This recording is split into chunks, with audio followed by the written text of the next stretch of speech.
حميد مجيد আলহামদুলিল্লাহ শুকরিয়া ওই মহান রব্বুল আলামিনের দরবারে যিনি আমাদেরকে রমজান মাসের দ্বিতীয় জুম্মায় আমাদেরকে মসজিদে আগে আগে আসার তৌফিক দান করছেন। এই জন্য দিল থেকে শুকরিয়া আদায় করি আলহামদুলিল্লাহ।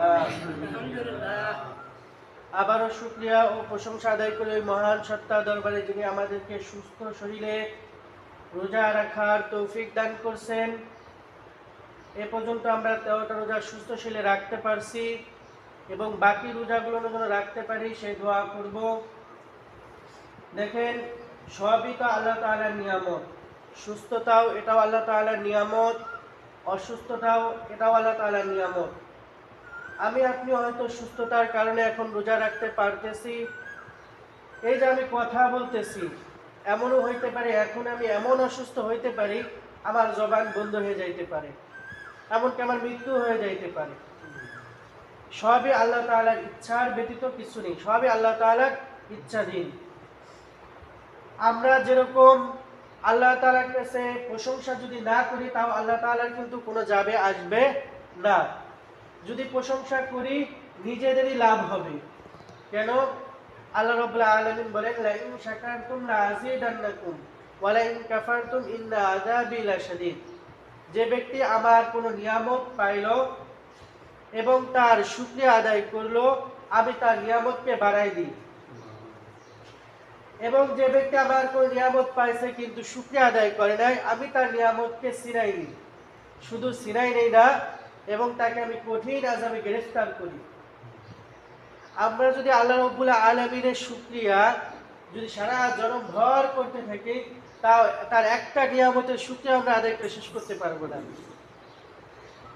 এই জন্য আল্লাহ রাব্বুল আলামিন বলেন, কুল্লাউ কানাল বাহরু মিদাদান লিকালিমাতি রাব্বি লানাফিদাল বাহরু ক্বাবলা আন তানফাদা কালিমাতু ওয়ালাউ জি'না বিমিসলিহি মাদাদা। যে যদি দুনিয়ার সমস্ত সমুদ্রকে যদি কালি বানানো হয় এবং আল্লাহ তাআলার প্রশংসা লেখার তাদেরকে সুযোগ করে দেওয়া হয়, সমস্ত কালি শেষ হয়ে যাবে, তারপরেও আল্লাহ রাব্বুল আলামিনের প্রশংসা শেষ হবে না।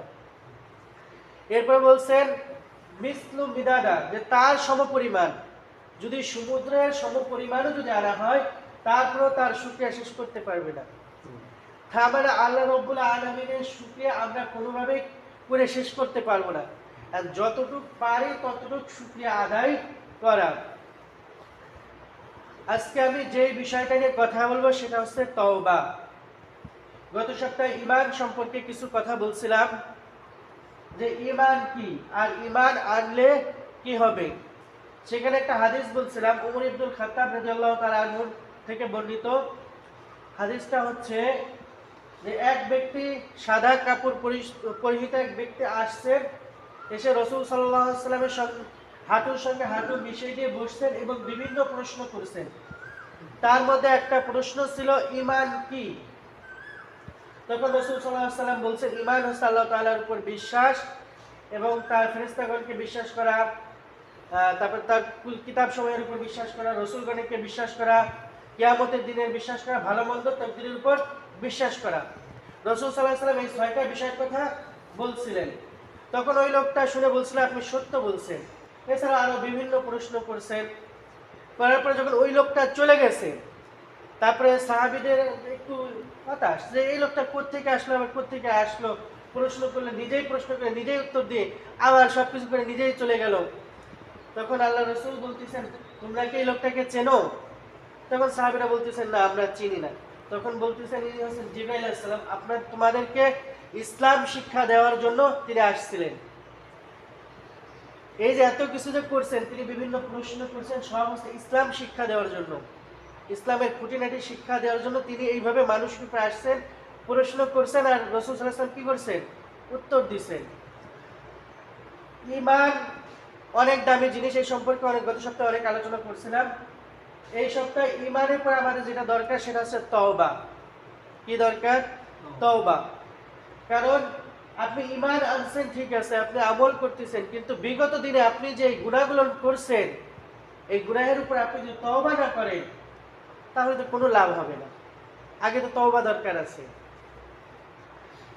আমি যে আয়াতটা পাঠ করছিলাম, ওয়াল্লাযীনা ইযা ফাআলু ফাহিশাতান আও যালামু আনফুসাহুম, যারা ফাহিশা কাজ করে অথবা নিজেদের উপর জুলুম করছে। ফাহিশা কাজ কি? যে অনর্থক যেসব কাজ আছে, গুনাহের কাজ আছে, সেগুলো করছে। আও যালামু আনফুসাহুম, অথবা নিজেদের উপর জুলুম করছে। এখন নিজেদের উপর জুলুম করে এটা আবার কেমনে? এটা হচ্ছে আপনি যখন কোনো গুনাহ করতেছেন, আপনি নিজের উপরে জুলুম করতেছেন। কারণ গুনাহটা করতেছেন আপনি আপনার মনের রায়ে, নফসের কারণে, শয়তানের ধোঁকায় পড়ে। কিন্তু গুনাহটা করার কারণে শাস্তি তো আপনারই হবে, নাকি অন্য কারোর হবে? আপনারই হবে।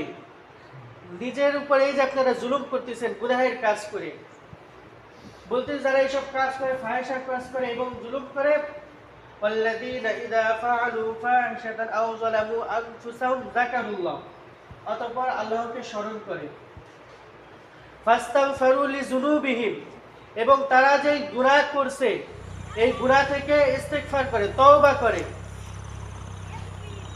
তারা যে গুনাহ করছে তা থেকে কি করে? তওবা করে। ওয়া মান ইয়াগফিরু যুনুবা ইল্লাল্লাহ, এবং তারা মনে এই ধারণা করে যে আল্লাহ ব্যতীত তওবা করার মতো আর কেহ নাই। ওয়ালাম ইউসিরু আলা মা ফাআলু ওয়া হুম ইয়ালামুন, অতঃপর তারা এটাই করে, তারা যে পিছনে যে গুনাহগুলো করছে এই গুনার উপরে তারা অনুতপ্ত হয়। এখন তারা এটা মনে করে না ওগুলো কোনো গুনাহ না, যা করছি করছি, এরকমটা তারা মনে করে না। তো মূল বিষয় হচ্ছে তওবা। এই তওবা করার পরেই কিন্তু এরপরে বলতেছেন উলাইকা লাহুম মাগফিরাতুন, যারা তওবা করবে তাদের জন্য রয়েছে মাগফিরাত, ক্ষমা, ইনদা রাব্বিহিম, তাদের প্রতিপালকের পক্ষ থেকে। আগে তো তওবা করার দরকার। তওবাই যদি আমার না থাকে তাহলে আমি ক্ষমা কিভাবে আশা করি? গুনাহ করছি কিন্তু তওবা করতে পারি না। আল্লাহ রাসূল সাল্লাল্লাহু আলাইহি ওয়াসাল্লাম বলেন, কুল্লু বানি আদম খাত্তাউন খায়রুল খাত্তাইন আত-তাওয়াবুন, প্রত্যেক বনি আদম গুনাহগার, প্রত্যেক বনি আদম গুনাহগার, তবে এই গুনাহগারদের মধ্যে উত্তম হচ্ছে তারা যারা তওবা করে, গুনাহ থেকে কি করে? তওবা করে। আল্লাহ রাসূল আরেক হাদিসে বলেন যে ইন্নাল আবদা, যখন কোনো বান্দা তওবা করে, সুম্মা আতারাফা, নিজের গুনাহের উপর অনুতপ্ত হয়, স্বীকার করে যে আমি গুনাহ করে ফেলছি, নিজের গুনাহকে কি করে? স্বীকার করে যে আমি গুনাহ করে ফেলছি। সুম্মা তাবা, অতঃপর তওবা করে। তাবা, আল্লাহ তাআলা তাকে তওবা কবুল করেন, তাকে ক্ষমা করে দেন। এখন আমি যদি তওবাই যদি না করি তো আল্লাহ তাআলা আমাকে ক্ষমা করবেন কি করে? আবার তওবা কিন্তু একটা শর্তও দিয়ে দিয়েছে, যে আয়াতের মধ্যে আমরা পাইছি যে নিজের গুনাহের উপর কি করে না? অনুতপ্ত হয় বা হটকারি করে না যে আমি গুনাহ করছি, এগুলো গুনাহই না, এরকম মনে করে না। আবার আল্লাহ রাসূলের হাদিসে পাইলাম যে সুম্মা তারাফা, অতঃপর গুনাহকে কি করে? স্বীকার করে। অর্থাৎ আগে আমাকে গুনাহ যে করছি এটাকে আমাকে কি স্বীকার করতে হবে, আগে আমাকে বুঝতে হবে যে আমি গুনাহ করছি। এখন আমি যদি নিজের গুনাহকে গুনাহই মনে না করি তাহলে তো হবে না। নিজের গুনাহকে গুনাহ মনে করতে হবে। তারপরে না হলো যে আমি আল্লাহ তাআলার কাছ থেকে ক্ষমা পাবো, মাফের আশা করতে পারি। এখন ক্ষমা পাবো কোন সব গুনাহ থেকে? আর প্রশ্ন আসে না, আমি কি জীবনে যত গুনাহ করছি সব গুনাহ থেকে কি ক্ষমা পেয়ে যাব? বলতেছে না। আল্লাহ রাসূল সাল্লাল্লাহু আলাইহি ওয়াসাল্লাম বলেন যে তুমি যদি অন্যায়ভাবে কোনো বান্দার হক নষ্ট করে থাকো, অন্যায়ভাবে কোনো বান্দার হক নষ্ট করে থাকো, তাহলে তুমি সেটা থেকে মাপ চাও অথবা সেটা তুমি মিটাই দাও। অর্থাৎ একজনের কাছ থেকে তুমি জমি নিছো বা টাকা নিছো, দিরহাম নিছো, তুমি সেটা দিয়ে পূর্ণ করে দাও বা তার কাছে মাপ চেয়ে দাও, ভাই আমার তো এটা দিয়ে এখন সম্ভব না, আমি মনে করেন 10,000 টাকা দিচ্ছেন সাপোজ, এখন আপনার এমন অবস্থা তার 10,000 টাকা দিয়ে সামর্থ্য আপনার নেই, তো আপনি তার কাছে মাপ চেয়ে, ভাই আমি তো আপনার টাকা দিতে পারতেছি না, আপনি আমাকে মাফ করে দেন। যদি সে আপনাকে মাফ করে দেয়, দিল, না দিলে আল্লাহ রাসূল সাল্লাল্লাহু আলাইহি ওয়াসাল্লাম যদি মাফ না চাইতে পারো, তাহলে কিয়ামতের দিন কিভাবে মাপ চাইবা? ওই সময় তো তোমার কাছে কোনো দিরহামও থাকবে না, কোনো কিউ থাকবে না, সম্পদও থাকবে না। তখন তুমি মাপ চাইবা কি করে? আল্লাহ রাসূল সাল্লাল্লাহু আলাইহি ওয়াসাল্লাম বলতেছেন, কিয়ামতের দিন ওইটার মাপ হবে নেকির পরিবর্তে নেকি। অর্থাৎ তুমি যে পরিমাণ তার সম্পদ আত্মসাৎ করছো, ওই পরিমাণ নেকি তোমার থেকে নিয়ে তাকে দিয়ে দেওয়া হবে। এখন তোমার যদি নেকি না থাকে, তাহলে কি হবে? ওই পরিমাণ গুনাহ তার কাছ থেকে নিয়ে তোমাকে দিয়ে দেওয়া হবে। বান্দার হকের ব্যাপারে সেরকম বলা, আল্লাহর হক আল্লাহ তাআলা মাফ করে দেন। আপনি নামাজ পড়েন, আল্লাহ চাইলে আপনাকে মাফ করে দিতে পারেন। আপনি রোজা রাখেন, আল্লাহ চাইলে মাফ করে দিতে পারেন, আল্লাহ চাইলে পারেন। আর যদি কাজে না তুমি রোজা রাখলে না, কিন্তু তাই তো আরেক সমস্যা। চাইলে মাফ করে দিতে পারেন, আমি কিন্তু বলছি চাইলে মাফ করে দিতে পারেন, কিন্তু বান্দার হক, বান্দা মাফ না করলে আল্লাহ তাআলা মাফ করবেন না। বান্দা মাফ না করলে আল্লাহ তাআলা কি করবেন না? মাফ করবেন না। এই জন্য আমরা বান্দার হকের ব্যাপারে খুব হব। যদি কেউ যে আমার কাছে টাকা পায়, আমি দ্রুত সম্ভব চেষ্টা করবো তাকে আমি দিয়ে দেওয়ার জন্য। কারণ আপনি টাকা দিয়েছেন, তাকে ঘুরাইতে আছেন, এই ঘুরাইতে ঘুরাইতে একটা সময় আপনার মন ঘুরে যাইতে পারে। কারণ বিশ্বাস শেষ হলে তো আপনি শেষ। তখন আপনি কি করবেন? আপনি না হয় সম্পদ রেখে গেছেন এই আশায় যে আমার সন্তানরা হয়তো মিটাই দিবে, আপনার সন্তানের চিন্তা করলো যে না, বাপেরই দিনে আমরা মিটাইতে যাব কি জন্য? তখন তখন কি করবে? এই জন্য নিজের দিনা নিজেই মেটানোর চেষ্টা করবেন, কারোর ভরসায় রেখে যাবেন না। তো যে কথা বলতেছিলাম যে তওবা করলে আল্লাহ তাআলা রব্বুল আলামিন অবশ্যই মাফ করবেন। মুসলিম শরীফের মধ্যে একটা ঘটনা আসছে, এক লোক 99টা মার্ডার করছে। কয়টা? 99টা মার্ডার করছে। মার্ডার করে এক আবেদের কাছে গেছে সর্বপ্রথম। আলেম না, আবেদ, যে আল্লাহ তাআলার প্রিয় বান্দা, অর্থাৎ আল্লাহ তাআলার ইবাদত করে, আবেদ। এরকমই আসছে মুসলিম শরীফের মধ্যে, আবেদ। তার কাছে গেছে সর্বপ্রথম, যে বলতেছে, হুজুর আমি তো এরকম 99টা মার্ডার করছি, আল্লাহ রাব্বুল আলামিন আমাকে কি মাফ করবেন? বলতেছে যে না। কারণ তুমি একটা দুইটা হয় আল্লাহ তাআলা মাফ করে দেবে, এই 99টা মার্ডার কেমনে আল্লাহ তাআলা মাফ করবে? তখন ওই খুনি চিন্তা করতেছে, 99টা যেহেতু করছি, সেঞ্চুরি করে ফেলি একবারে। কি করি? সেঞ্চুরি করি একবারে, 100 পুরাই দিব। কারণ তার কথাটা তার কাছে ভালো লাগে নাই, তার কথা তার কাছে কি হয় নাই? ভালো লাগে নাই। কথা কিন্তু মানুষকে কয়েকভাবে বলা যায়, একই কথা কি করা যায়? কয়েকভাবে বলা যায়।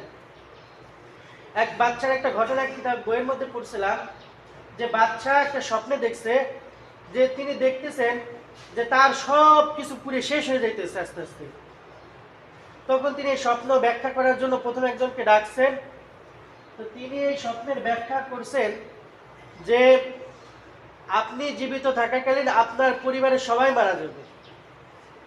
আপনি জীবিত থাকাকালীন আপনার পরিবারের সবাই মারা যাবে। এখন ওই বাচ্চা চিন্তা করতেছে যে আমার পরিবারের কেউ যদি জীবিত না থাকে, তা আমি বেঁচে থেকে কি করবো? এটা ধরো, এটা হত্যা করে দাও। কারণ তার কথাটা তার কাছে কি লাগে নাই? ভালো লাগে নাই। এরপর আরেকজনকে ডাকছে, সে বলছে আপনি আপনার পরিবারের মধ্যে সবচেয়ে বেশি হায়াত পাবেন। কথা কি এক গেছে না দুই গেছে? কথা কিন্তু একই গেছে, কিন্তু বুঝাইছে দুই ভাবে। একজন বলছে আপনি পরিবারের সবার পরে মারা যাবেন, বা পরিবারের সবার পরে আপনার বেশি দিন আপনি বাঁচবেন। আরেকজন বলছে আপনি পরিবারের সবার থেকে বেশি হায়াত পাবেন। কথা কিন্তু একই, কিন্তু দুইজন বলছে দুই ভাবে। তো ওই আবেদ বলছে আপনি একটা দুইটা না 99টা খুন করছেন, আল্লাহ তাআলা কি আপনাকে মাফ করবেন? মনে হয় না মাফ করবেন, দেশে তাকে হত্যা করে। এরপরে তিনি চিন্তা করে এক আলেমের কাছে গেছেন। এখানে দুই ভাবেই আসছে। একজন বলছে সর্বপ্রথম তিনি একটা আলেমের কাছে গেছেন, আরেকজন বলছেন যে না, তিনি একজন প্রথমে আরেকজন লোকের কাছে, সাধারণ একজন লোকের কাছে গেছেন। তো সর্বদা আলেমের কাছে যাওয়ার পর আলেমের কাছে বলতেছেন, হুজুর আমি তো এরকম 99টা মার্ডার করছি। এরপরে একজনের কাছে গেছিলাম, সে বলছে আপনি নাকি মাপ পাবেন না, তা আমি তাকে হত্যা করে দিছি, দেখেন আমি কি মাপ পাবো? আলেম বলতেছে হ্যাঁ আপনি মাপ পাবেন। আপনি কি করবেন? মাপ পাবেন। আপনি এই যে আপনার গুনাহ থেকে এই যে একটা অনুতপ্ত হয়েছেন, কি হয়েছেন? অনুতপ্ত হয়েছেন। এই অনুতপ্ত হওয়ার কারণে আল্লাহ তাআলা আপনাকে মাফ করে দিতে পারেন, কিন্তু আপনাকে আপনার জায়গা ছাড়তে হবে, এলাকা ছাড়তে হবে, কারণ আপনার এলাকা ভালো না। কারণ আপনি যদি এখানে থাকেন আপনি ভালো হইতে পারবেন না, তওবা করতে পারবেন না। তখন উনি বলতেছেন, সেই এই খুনি বলতেছেন যে তাহলে আমাকে এখন কি করতে হবে? বলতেছে আপনাকে অমুক এলাকায় যাইতে হবে।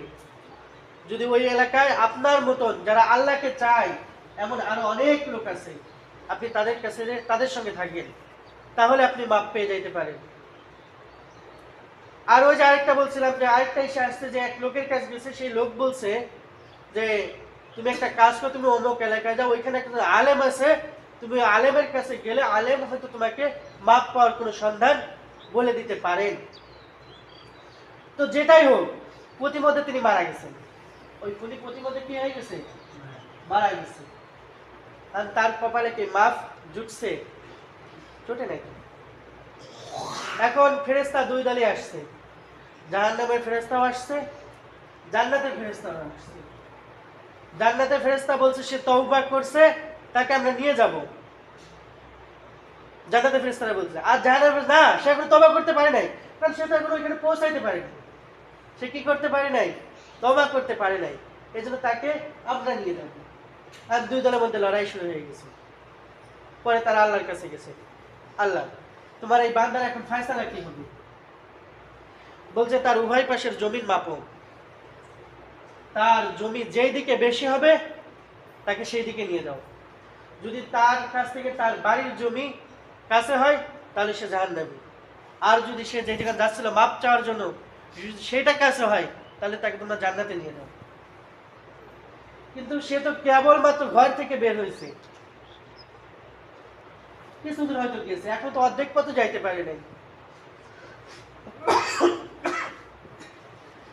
হাদিস শরীফের মধ্যে আসছে যে আল্লাহ রাব্বুল আলামিন জমিনকে, হে জমিন, বাড়ির জমিন থেকে ওর জমিটা তুমি প্রশস্ত দীর্ঘ হয়ে যাও, আর সে যে মাপ চাওয়ার জন্য যাইতেছিল এই জমিটা তুমি খাটো হয়ে যাও।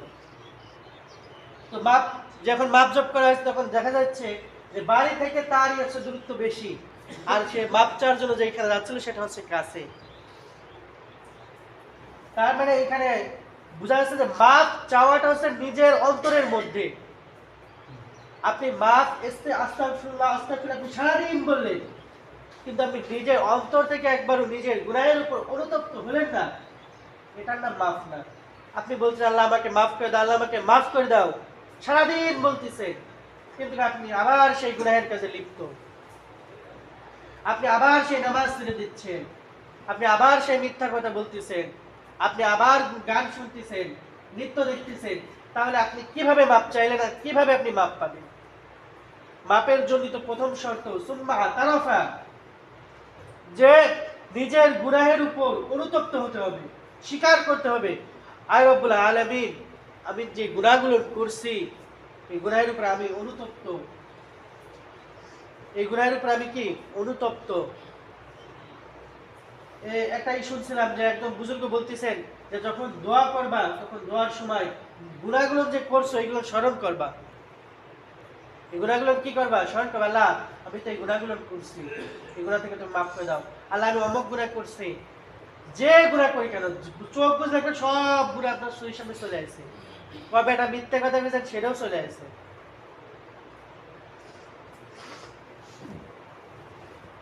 এটা হচ্ছে একটা বিষয়। আর আলী রাদিয়াল্লাহু তাআলা একটা হাদিস বর্ণনা আছে যে যদি কোনো ব্যক্তি রাত্রিবেলায় শোয়ার সময় মাফ করে দিয়ে মাফ চেয়ে ঘুমাইতে পারে, বিষয়টা একটু ভুলাইটা হয়ে গেছে না? ভুলাইটা হচ্ছে মাফ করে দিয়ে, মানে আপনার সঙ্গে যারা অন্যায় করছে তাদেরকে আপনি মাফ করে দিয়ে, আপনার সঙ্গে যারা অন্যায় করছে, যে কেউ আপনার অন্যায়ভাবে আপনার হক মেরে খাইছে বা অন্যায়ভাবে কেউ আপনাকে মারছে, এটাকে মাফ করে দিয়ে, এরপরে নিজে মাফ চাই আল্লাহর কাছে, আল্লাহ আমি যে গুনাহগুলো করছি এই গুনাহ থেকে আপনি আমাকে মাফ করেন।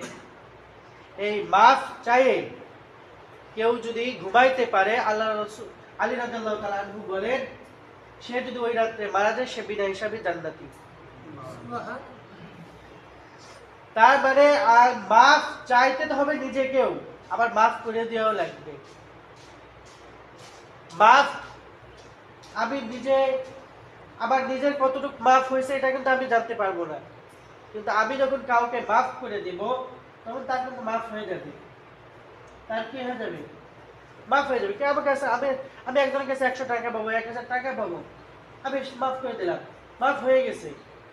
কিন্তু আল্লাহ তাআলার হক যে আমি মেরে খেয়েছি এটার ব্যাপারে যে আমি মাফ চাই, আর আল্লাহ যদি মাফ না করে তো আমি মাফ করতেছি না, আমি জানতে পারতেছি না। এই ব্যাপারে বলতেছেন নিজে মাফ, অন্যকে মাফ করে দেওয়া, অন্যকে মাফ করে দেওয়ার মানসিকতা সৃষ্টি করা। তাহলে আপনি যদি অন্যকে মাফ করে দিতে পারেন, আল্লাহ রাব্বুল আলামিনও আপনাকে মাফ করে দিবেন। এখন যদি সমস্ত বিষয় থেকে তওবা করতে পারি, নিজের গুনাহের উপর অনুতপ্ত হতে পারি, তাহলে আল্লাহ রাব্বুল আলামিন কি করবেন? আপনার গুনাহটাও আল্লাহ রাব্বুল আলামিন মাফ করে দিবেন এবং আপনার জন্য রয়েছে জান্নাত। তো এই জন্য আমরা সকলে চেষ্টা করব বেশি বেশি মাফ চাওয়া, নিজের গুনাহের উপর অনুতপ্ত হওয়া। মাফ, ওই যে বললাম যে সারাদিন আমি বললাম আল্লাহ মাফ করে দাও, আল্লাহ মাফ করে দাও, কিন্তু